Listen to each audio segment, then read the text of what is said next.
তরুণ উদ্যোক্তার এই যে উদ্যোগ, সেই উদ্যোগকে আমরা সাধুবাদ জানাই, স্বাগত জানাই। এখানে যে জাংলাটা দেওয়া হয়েছে মূলত এটা খুব আকর্ষণীয়, এবং সেটা নিয়ে আমরা আজকে জানবো কৃষক বন্ধুর কাছ থেকে যে আপনি এই যে সুতাগুলো ব্যবহার করেছেন, তো এখানে কি রকম খরচ হয়েছে, সেখানে যদি বাঁশ বা অন্য কিছু যদি আপনি ব্যবহার করতেন, সেক্ষেত্রে খরচটা কি অনেকটা বেশি হতো না কম হতো?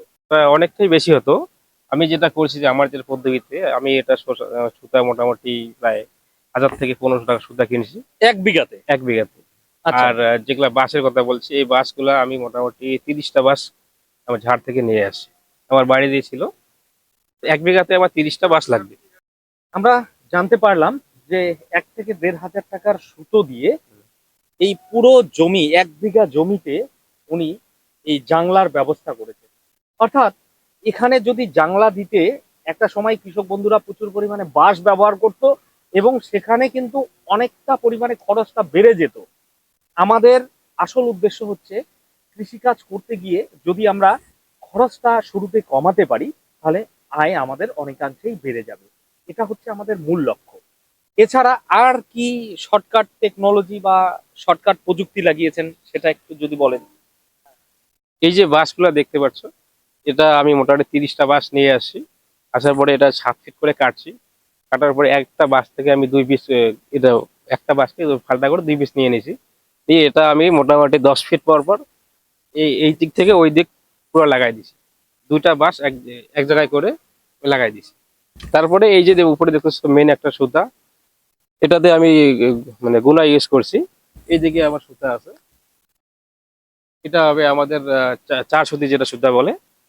আর তার থেকে এখানে দূরত্ব দিছি আমি 1 থেকে 1.5 ফিট। এরকম করে নিচ থেকে পুরো একদম 4টা 5টা যতটুকু লাগে ওই হিসাবে আমি লাগাই দিছি। তারপরে একটা চিকন সুতা পাওয়া যায়, এই সুতাটা দিয়ে আমি এটার থেকে এটা, এটার থেকে এটা, এরকম একটা জালের মতো অলরেডি করে দিছি।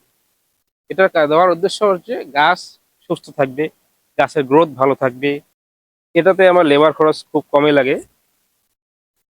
অন্য অন্য পদ্ধতি যদি অনেকে করে তা ওগুলোতে মনে করো লেবার খরচ অনেকটাই বেশি যায়। এই আগাছা বাঁধতে লাগে, অনেক কিছু করা লাগে। এই একটা জাগলার মধ্যে এটা যখন আমার শসা শেষের দিকে হয়ে যাবে, তখন এটা আমি আর ভাঙবো না। এটার থেকে আমি অন্য একটা যে কোনো ফসল আবাদ করবো, যেরকম করলা বা পটল। হ্যাঁ, এরকম যাতে আবাদ করা যাবে, কোনো মানে এর পরবর্তী আর কোনো জাংলা দরকার হবে না আর কি।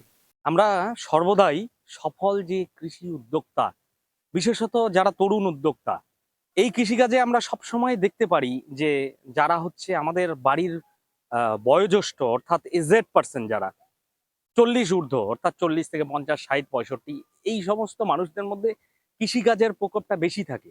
কিন্তু সেই জায়গায় আমাদের যদি ইয়াং জেনারেশন, নতুন যদি কৃষি উদ্যোক্তা তৈরি হয়, তাহলে কৃষিকাজটাকে আমরা আরো অনেকটা দূর পর্যন্ত এগিয়ে নিয়ে যেতে পারবো।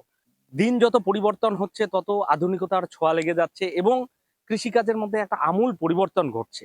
যারা পুরনো আমলের মানুষ, তারা এই অত্যাধুনিক যে প্রযুক্তি, এগুলোকে ততটা প্রাধান্য দিতে চায় না। কিন্তু নতুন জেনারেশনে যারা তৈরি হচ্ছে, তাদের মধ্যে কিন্তু এই বিষয়টা একটা আলাদা রকম, তাদের চিন্তাধারা আলাদা রকম, যে নিত্য নতুন কিভাবে কৃষিকাজটাকে আরো ভালোভাবে করা যায়, বেশি পরিমাণে প্রফিট বা মুনাফা করা যায়, এবং তার পাশাপাশি সাস্টেইনেবল এগ্রিকালচার আমরা যেটার কথা বলছি, সেটা কিভাবে করা যায়, সেই বিষয় নিয়ে আমাদের সঙ্গে আজকে একজন তরুণ উদ্যোক্তা রয়েছে।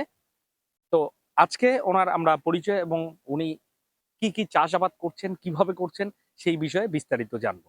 আপনার নাম? হাফিজুল ইসলাম, আপনার গ্রামের নাম? ভাগবান্ডার। কৃষিকাজে আপনি কতদিন ধরে যুক্ত? এটা আমি বেশি দিন না, 1 বছর থেকে মনে করো। 1 বছর থেকে? এর আগে কি কখনো কৃষিকাজ করা হয়েছিল? করেছিলাম, তা বেশি না আর কি, মোটামুটি আর কি। মোটামুটি। এবছরে নতুন এই যে আলাদা রকম একটা ভিন্ন ধরনের প্রযুক্তি নিয়ে কাজ করা হচ্ছে, হুম। বিশেষত আমরা এই শশা ক্ষেতে মালচিং দেখতে পাচ্ছি, এবং মালচিং এর পাশাপাশি আমার আরো একটি প্রিভিয়াস ভিডিওটি আপনারা দেখেছিলেন যে শশার মালচিং করেছিল, এবং সেখানে পাটশলা ব্যবহার করেছিল জাংলা ব্যবহার করার জন্য। কিন্তু এখানে পুরো ডিফারেন্ট, যাতে খরচ আরো কম হয়, যার জন্য এখানে সুতা ব্যবহার করা হয়েছে। বিঘা প্রতি কত টাকা খরচ হলো এই পর্যন্ত আপনার শশার জমিতে? আমার এ পর্যন্ত ইন টোটাল যেটা বলতে পারবো, একদম শুরু থেকে লেবার থেকে শুরু করে, মালচিং থেকে শুরু করে, চাষ থেকে শুরু করে, আচ্ছা, হ্যাঁ, বীজ কেনার থেকে শুরু করে যা এভরিথিং টোটাল খরচ একদম আমার এ পর্যন্ত মোটামুটি 26,000 খরচ হয়ে গেছে অলরেডি। 26,000 হয়েছে। জি। ফল অলরেডি বিক্রি শুরু হয়েছে মার্কেটে। জি। কতগুলো জমিতে 26,000-এর আপনি হিসাব বলছেন? জি, এটা টোটাল 1 বিঘা। 1 বিঘাতে 26,000-এর সব হিসাব। বিঘা। এবারে আপনি বিক্রি করছেন, তাহলে বিক্রির বাজার মূল্য এই মুহূর্তে শসার কি চলছে? এই মুহূর্তে বর্তমান 35 থেকে 36 টাকা 35 থেকে 36 টাকা বাজার দর। বাজার দর কেজি তো প্রতি। এরকম বাজার দর যদি থাকে আপনার 1 বিঘাতে কি রকম বিক্রি হতে পারে আনুমানিক?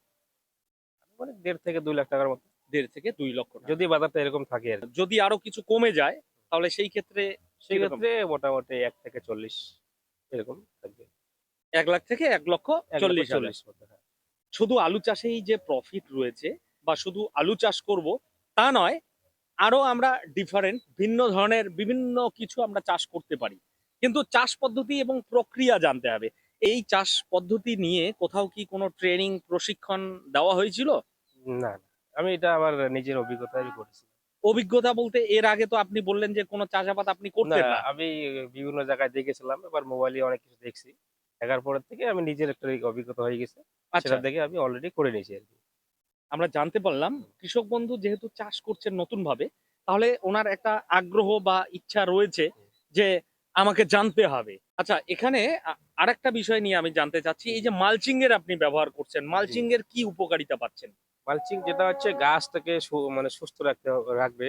আবার মানে পোকার দিক থেকে মানে পোকাটা কম থাকবে।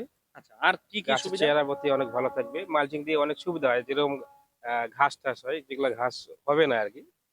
ওদিক দিয়ে একটু ভালো হয় আরকি। মানে আগাছার কথা আপনি বলতে চাচ্ছেন, জি, তাই তো? আগাছা হবে না এবং হচ্ছে রোগ পোকার আক্রমণও অনেকটাই কম অনেক হবে কম থাকবে। এবং গাছের গ্রোথ ভালো থাকবে। গাছের গ্রোথ ভালো হবে। আমরা কৃষক বন্ধুর কাছ থেকে বিস্তারিত জানলাম ওনার পরিকল্পনা সম্পর্কে।